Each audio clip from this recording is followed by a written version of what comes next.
నిన్ను ప్రేమించే వాళ్ళ దగ్గర ఒదిగి మాట్లాడు, నిన్ను ద్వేషించే వాళ్ళ దగ్గర ఎదిగి మాట్లాడు. ఇది నీ కోసం సృష్టించబడిన జీవితం. దీనిని ఎవరి కోసమూ కోల్పోవద్దు. అందరికీ శత్రువులా కూడా బ్రతుకు, కానీ ఏ ఒక్కడికి బానిసలా మాత్రం బ్రతకకు. ఎదురుగా ఉన్నది యముడైనా ఎదిరించి నిలబడు.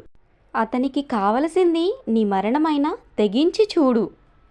నీ మనసులోని భయమే నీ మొదటి శత్రువు. నీవు వేసే వెనకడుగే నీ మొదటి ఓటమి.